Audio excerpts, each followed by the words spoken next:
Okay, so one of the podcasts that I listened to yesterday, which was really good, another one by The Mom Room, was about like hormone regulation, PMS, and cycles.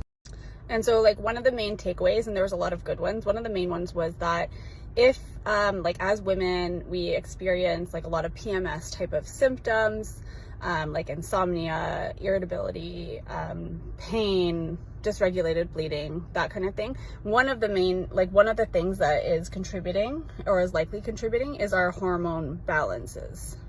And by hormone balances, what the speaker was referring to was the balance between like estrogen and progesterone specifically, because if there is a large imbalance between the two, then we're more likely to experience a lot of these like dysregulated PMS symptoms.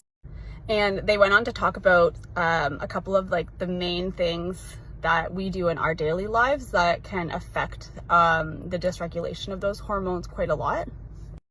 And a couple of those things included too much caffeine and alcohol.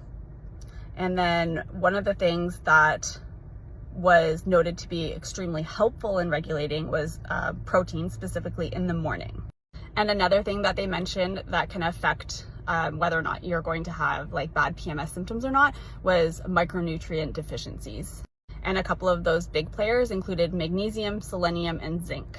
So a little bit more on the protein piece, and they commented that protein is best consumed for a woman first thing in the morning. So before you even have like your cup of tea or your cup of coffee, you should be having protein. And the reasoning and rationale behind that is really logical, and it's because protein helps to stabilize your blood sugar. So you're not going to get a large spike in insulin, and as a result, you're also not going to get a large spike in cortisol. Now, cortisol, of course, is the stress hormone in our body, so it's involved with like fight or flight and a lot of other functions. It is really important, but we also don't want it to be spiking all the time. And then they described something that I hadn't actually realized, and it's that cortisol is actually manufactured in part, like it uses progesterone to manufacture cortisol. So when we aren't consuming enough protein in the morning and our insulin is spiking, and then we're getting a spike in cortisol, that's stealing progesterone, so leading to that imbalance between estrogen and progesterone in our body. And as a result, we get that imbalance and we get those stronger PMS symptoms.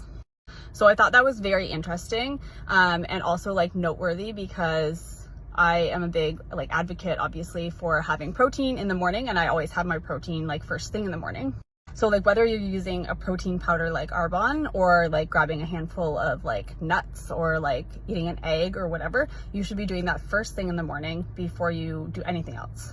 And just like the other really cool thing that I noticed, I went and looked at like the back of Arbonne's protein, and it actually has like, not only does it have protein obviously, but it also has a lot of those essential micronutrients that they were talking about, like the magnesium, the selenium, and the zinc.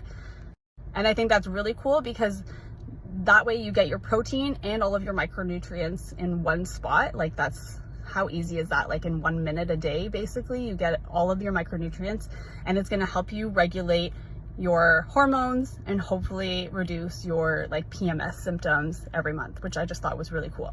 So anyways, like I don't care where your protein source is or your micronutrient source comes from. If you want to do Arbonne, that's amazing. I would love that. And if you don't, then like go and buy some like nuts and things like that. But I just found it like super interesting, and I think it's something that like a lot of women, like myself included, don't fully understand, and we should, because it's our bodies and it happens every month.